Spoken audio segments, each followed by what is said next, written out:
Prezados padres, irmãos e irmãs presentes na nossa Sé Catedral, irmãos que nos acompanham através dos meios de comunicação. Apesar do ser humano ser pecador, Deus não nos abandona. A primeira leitura de hoje diz que Deus fez uma aliança com o ser humano e Deus jamais nos abandonou. De acordo com a segunda leitura, nós participamos desta aliança a partir do momento que nós somos batizados. Porém, não basta apenas ser batizado, é preciso manter esta aliança através das nossas opções.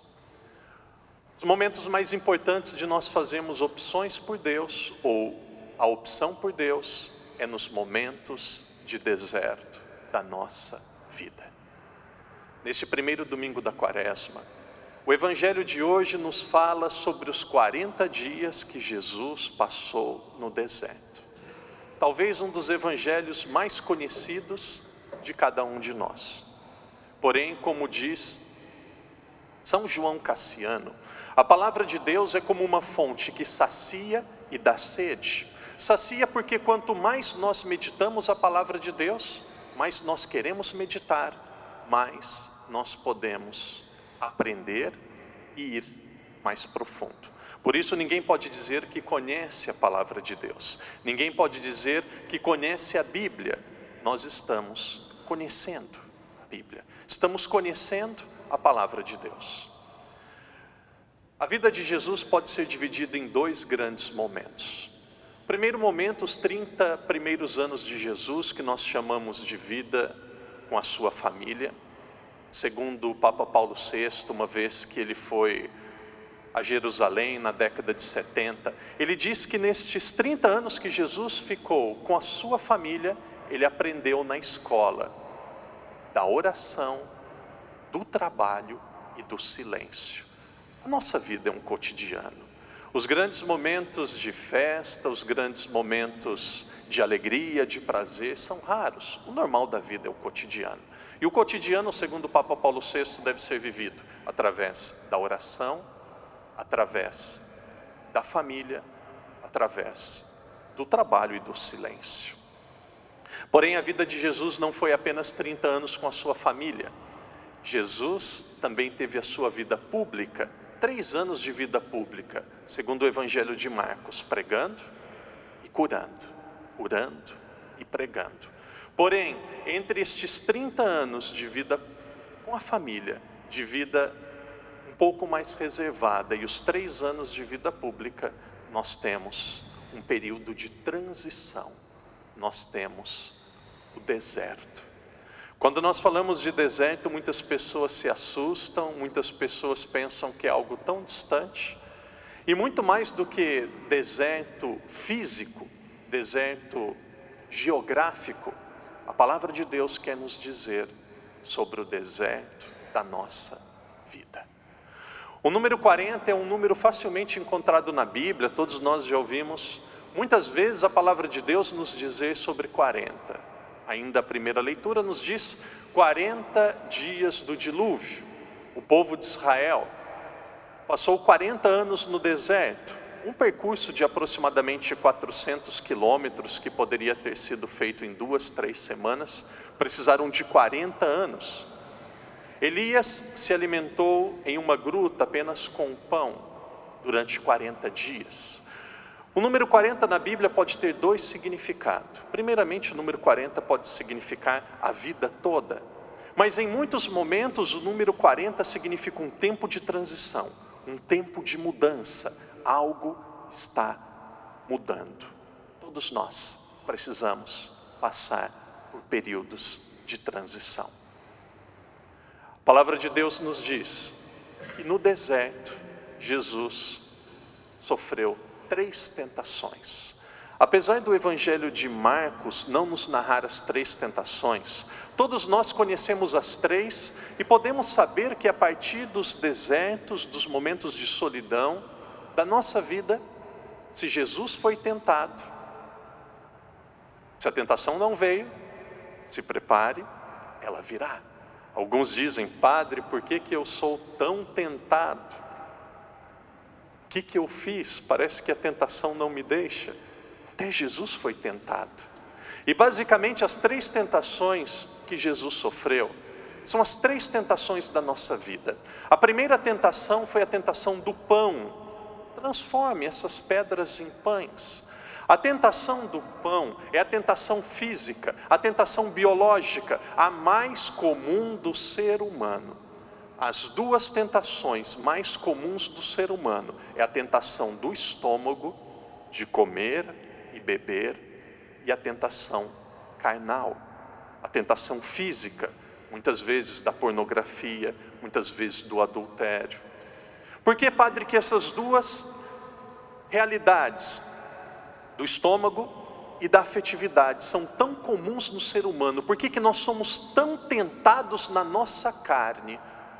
Porque a carne traz prazer imediato. É prazer imediato. De repente você está triste, está ansioso, tem uma prova na universidade, no colégio, na escola, as nossas crianças aqui. Precisa realizar algo que é muito complicado. O que nós vamos fazer? Muitos de nós? Comer. Porque quando nós comemos, nós temos prazer, nós nos sentimos confortáveis. Quando nós temos, muitas pessoas têm um problema no relacionamento, no matrimônio, um problema na família, ou qualquer problema no trabalho, a pessoa se rende à pornografia. Novamente, não é porque a pessoa é ruim, porque aquilo traz prazer imediato. Você se sente confortável. A segunda tentação, e a palavra nos diz, o demônio falou a Jesus, no alto de um monte em Jerusalém: se tu és o Filho de Deus, se tu és o Salvador, lance daqui do alto para baixo, e os anjos de Deus vão te carregar, e as pessoas irão lhe aplaudir. A segunda tentação mais comum do ser humano é a tentação de ser reconhecido, aplaudido, aceito pelos outros. Algumas pessoas, quando são elogiadas, se sentem as pessoas mais alegres, felizes do mundo. Quando são criticadas, entram numa profunda depressão. Muitas vezes o nosso sentimento depende do reconhecimento das pessoas. Santa Teresinha do Menino Jesus, ela tem uma frase belíssima, várias, entre elas uma diz: eu sou o que Deus pensa de mim. Eu não sou o que as pessoas dizem, acham, o que as pessoas andam falando, eu não sou o que as pessoas querem, imaginam. Eu sou o que Deus pensa de mim. Talvez a mesma pessoa que lhe aplauda hoje, a mesma pessoa que está ao seu lado e diz que você é o melhor, vai ser a pessoa que vai lhe criticar amanhã. Não caia na armadilha de depender do sucesso. Por melhor que você seja no que você está fazendo, ninguém é insubstituível. Papa João Paulo II, que foi Papa de outubro de 1978 até 2 de abril de 2004, quando ele faleceu, muitas pessoas pensaram que seria o fim do mundo. Como que será a igreja sem João Paulo II? Veio o grande Bento XVI, e agora outro padre grandioso, outro Papa belíssimo, grandioso, o Papa Francisco. A igreja sobreviveu. Ninguém é insubstituível. Não fique dependente, nem se coloque para baixo, de acordo com aquilo que as pessoas pensam e falam de você. Por fim, a última tentação: se você me adorar, Jesus, eu posso lhe dar todos os reinos, eu posso lhe dar toda a riqueza.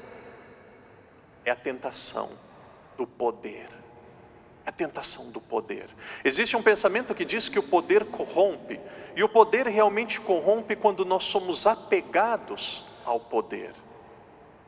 Nós não somos piores do que ninguém. Nós não podemos ter um sentimento de inferioridade achando que nós não temos dons, capacidade, que nós somos limitados. Porém, nós também não somos melhores do que ninguém. pode ser uma empregada doméstica, pode ser uma pessoa de um país subdesenvolvido, pode ser uma pessoa semi-analfabeta. Nós podemos ter os maiores títulos, nós podemos ter os mais belos trabalhos, cargos, história. Nós não somos melhores do que o outro. E às vezes a vida nos mostra isso de forma muito simples. Eu me recordo uma vez, eu estava no Brasil e eu precisava pregar um retiro para jovens, ainda antes do meu sacerdócio. E a minha mãe disse assim: filho, eu vou rezar pelo seu retiro. Eu disse: mãe, reze mesmo, pode rezar, mas não se preocupa, Deus cuida de tudo, Deus vai cuidar e o retiro é para Ele, pode ficar tranquila. E ela disse: filho, seja humilde, a mãe vai rezar por você. E peça que outras pessoas também rezem. Eu achei que a oração seria apenas, naquele momento, algo comum, que Deus iria cuidar daquele retiro. Parece até uma situação engraçada, mas um dia antes daquele retiro, eu não sei o que aconteceu, eu tive um problema estomacal. Em palavras mais claras, uma dor de barriga. Eu não pude estar naquele local que as pessoas estavam esperando por mim. Um resfriado nos coloca na cama, um problema de estômago nos coloca na cama. Por isso, não se apegue ao poder, não se apegue a títulos. Nós não somos melhores do que o outro. Padre, se Deus nos ama, se Deus nos quer tão bem, por que Deus permite os desertos na nossa vida? Deus, Ele tem um objetivo, um sonho, um desejo para a nossa vida, que é a salvação de cada um de nós. Para a salvação de cada um de nós, Deus quer nos desinstalar da nossa tibieza. A tibieza é o sentimento do conformismo. Quando dá, eu vou na igreja, quando é possível eu rezo, quando não é possível eu não rezo. Se alguém gosta de mim, eu também gosto, se alguém não gosta, tanto faz. Nós vamos vivendo uma zona de conforto e uma tibieza espiritual, e sem percebermos, a nossa alma vai se esfriando, e nós vamos nos afastando de Deus. O deserto vai chegar na nossa vida. Sem exceção, vamos nos decepcionar. Sem exceção, teremos percas. Sem exceção, teremos dores. Sem exceção, teremos momentos de solidão. E nos momentos de deserto, às vezes uma pessoa tão boa fica doente, e uma doença tão rara, praticamente incurável. Nos momentos de deserto, e a liturgia de hoje também nos fala sobre isso, precisamos tomar decisões. Os padres da igreja diziam que no deserto nós vamos sair adoradores ou blasfemadores. Adoradores quando vamos ter Deus como centro da nossa vida, e a nossa fé vai crescer. Blasfemadores, como aconteceu no Egito, com aquelas pessoas que caminharam tantos anos naquele período de transição, que blasfemaram contra Deus. O deserto, as dores, são momentos de fazermos a nossa opção por Deus, a nossa opção por Cristo. Uma ótima notícia: o deserto não é uma pátria, o deserto não é um local que nós vamos ficar para sempre. O deserto é um percurso, e como todos os percursos, irá passar. Porém, precisamos sair fortalecidos. Viva os momentos de dificuldade, viva os momentos de solidão, viva os momentos de decisão, viva os momentos de decepção, viva os momentos de dor, com a certeza, a mesma certeza que Jesus teve. Os anjos de Deus estavam no deserto a servi-lo. Os anjos de Deus continuam conosco. Como diz o Evangelho de São Lucas, e também a primeira parte é encontrada no Evangelho de Marcos, o Espírito Santo nos leva para o deserto. E depois o Evangelho de Lucas diz: o Espírito Santo tomou Jesus e enviou Jesus à missão. O Espírito Santo estará conosco no deserto, nos momentos de dores, de deserto, de decepção, de dificuldade. Nesses momentos de quaresma, vivamos com serenidade. Não culpemos os outros pelas nossas dores e sejamos aquilo que Deus deseja de nós: pessoas maduras na nossa fé. Em silêncio rezemos.